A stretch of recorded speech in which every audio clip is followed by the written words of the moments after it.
Olá pessoal, aqui é o professor Bruno Medeiros de História para mais um vídeo com uma dica rapidinha de efeméride para o vestibular 2024. Nesse vídeo eu vou falar sobre os 200 anos da Constituição Imperial de 1824. Se você, para sua preparação para o vestibular 24, olhou questões dos vestibulares anteriores, 2022, 2023, deve ter reparado que vários deles abordaram a temática da independência do Brasil e muitos mencionaram, inclusive, o fato, da comemoração recente aí dos 200 anos da independência. Partindo do mesmo princípio, é de se imaginar que em algumas provas aparecerão questões falando da Constituição Imperial de 24, e aí você pode ter questões que comparem ela com as constituições que vieram na sequência, com a Constituição atual. Então, por isso, eu vou tratar de alguns elementos aqui dessa Constituição, mas lá no final do vídeo eu vou deixar o link para um outro vídeo em que eu comento uma lista de exercícios que faz essa comparação entre as diversas constituições do Brasil. Acho que é interessante para essa fase final de preparação dar uma olhada nesses exercícios, revisar esses conteúdos. Beleza? Então vamos olhar aqui para a Constituição de 1824. Dom Pedro I, por graça de Deus. Olha só que já no preâmbulo tem um elemento importante, né? É uma Constituição que estabelece uma religião oficial para o Estado brasileiro. Então nós podemos dizer que sim, há uma característica de um Estado teocrático, tá? Então aí já primeiro aspecto do texto constitucional. Um outro aspecto importante para lembrar aqui é que essa Constituição ela começa a ser elaborada por uma constituinte em 1823, ou seja, parlamentares, elaboraram o texto, mas o imperador Pedro I modificou o texto. Então a redação final, que entra em vigor em 24, é modificada por ele, o que caracteriza esta como uma Constituição outorgada pelo chefe do Poder Executivo, tá? Então, duas características já dessa Constituição. A outra é que ela é a única de todo o período imperial, então é a única Constituição brasileira que estabelece a monarquia como forma de governo. E aí vai descrever aqui, em nome da Santíssima Trindade, ou seja, vai reforçar de novo o aspecto teocrático. E aí vai dizer o seguinte, o Império do Brasil é a associação política de todos os cidadãos brasileiros.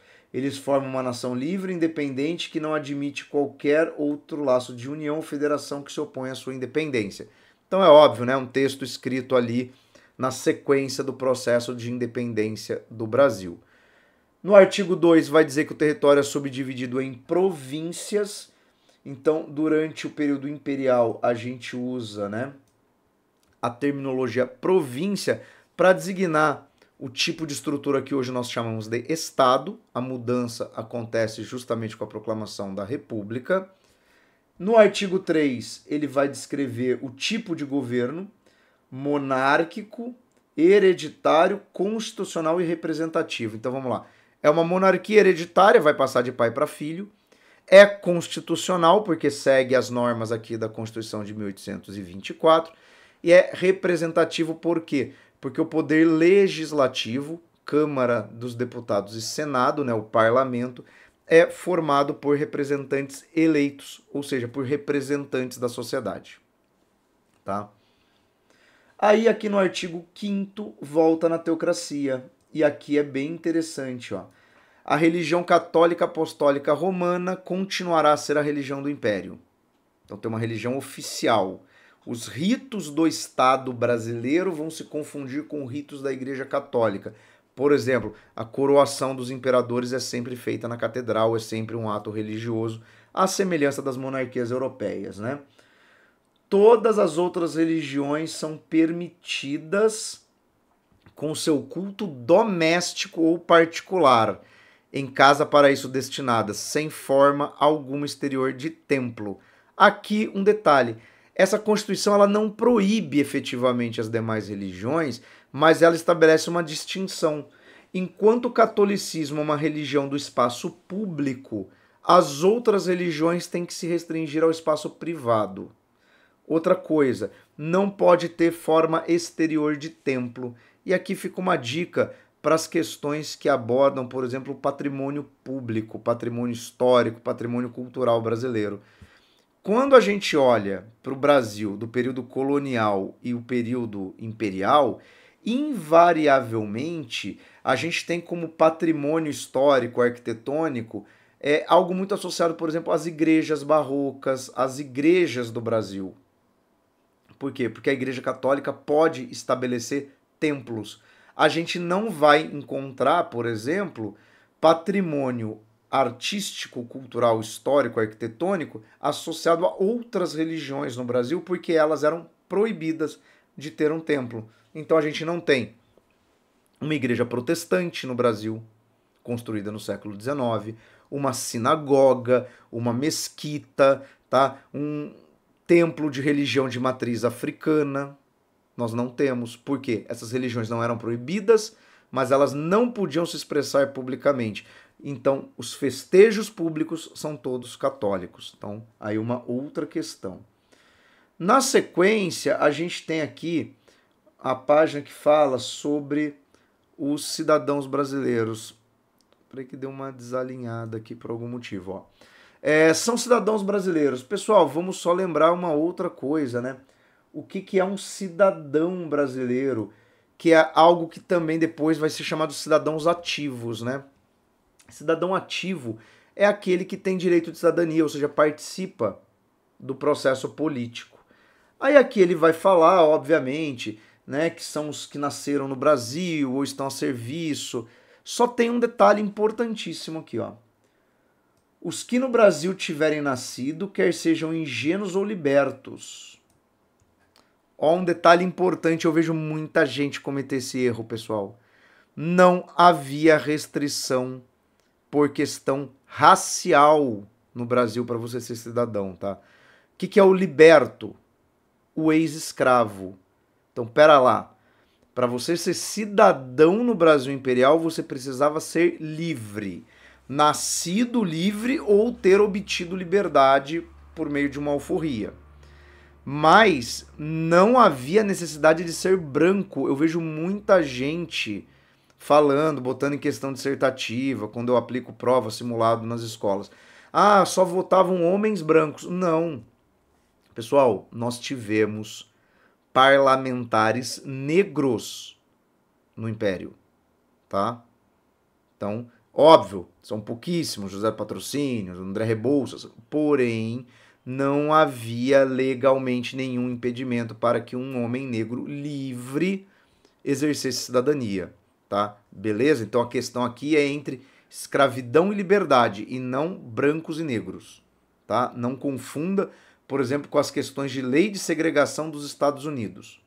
É outra coisa, tá?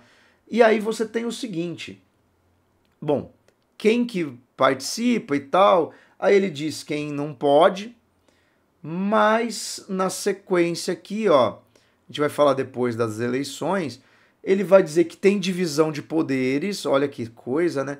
Porém, nós temos a questão dos 4 poderes, né? Poder legislativo, Câmara e Senado, poder moderador, que é o exclusivo do imperador, depois a gente vai falar dele, executivo, que é do imperador ou dos regentes, na falta do imperador, né? E o poder judicial, né? Poder judiciário, que são os tribunais, né? Os órgãos aí do poder judiciário, tá? Então, você tem a divisão em 4 poderes e não em 3. Né? O poder moderador, por sinal, só existe nessa Constituição. Aí, seguindo, lá no artigo 90, ele começa a falar das eleições. E aí, olha só que interessante, ó. Para que cargos havia eleição, já que era uma monarquia, né? Óbvio que não para o poder executivo, porque era o imperador, mas para o legislativo, sim. Então, olha só, as nomeações de deputados e senadores, membro dos conselhos provinciais, são feitas por eleições indiretas, e aí começa. O que é uma eleição indireta? Você, cidadão, vai a uma eleição, você vota, mas você não elege efetivamente o deputado ou o senador. Você elege alguém que participa da segunda etapa de eleição. Então, quer dizer, você, cidadão, elegia o eleitor. Que é o seguinte, ó. Elegendo a massa dos cidadãos ativos em assembleias paroquiais, olha a referência religiosa de novo, né? Ao invés de usar o termo município, se usa paróquia. Os eleitores de província. Ou seja, que pessoas daquele estado, no caso era a província, né? Participariam efetivamente da eleição dos representantes. Tá? E aí ele vai estabelecer a partir do artigo 91 quem que pode votar em cada uma dessas etapas.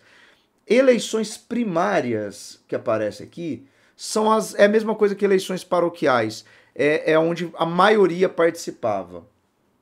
E aí ele vai dizer o seguinte, ó, que são os brasileiros que têm direito e os estrangeiros naturalizados. Mas ele vai dizer que algumas pessoas não podem.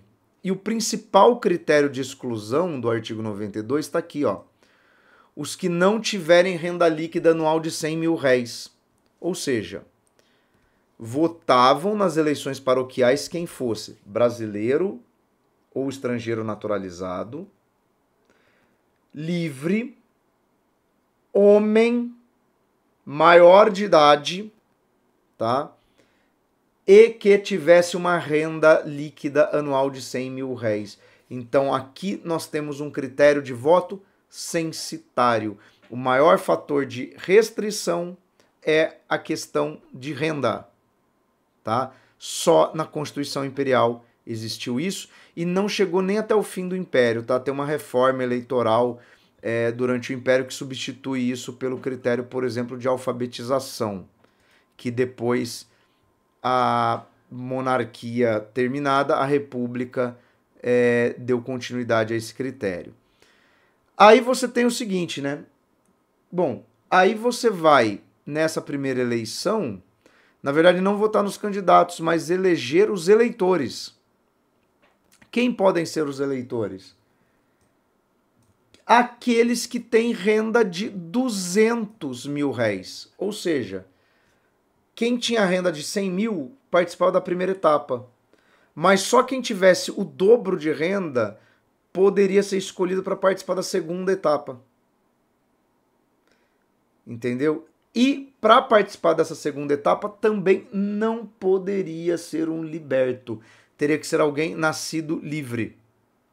Então, olha como é que você vai afunilando por critérios cada vez mais restritivos. Então, vamos dar um exemplo. Um homem negro que se tornou livre, nasceu escravo, mas se tornou livre, e que tem renda de 100 mil réis, ele poderia participar das eleições paroquiais. Agora, uma pessoa nascida escrava, que se tornou livre, mesmo que fosse muito rica, não poderia ser eleitor e participar da segunda rodada de votação. Tá? Aí tem um outro problema. Todo mundo que é eleitor pode ser candidato. A não ser que não tenha renda de 400 mil réis. Ou seja, olha como vai dobrando, né?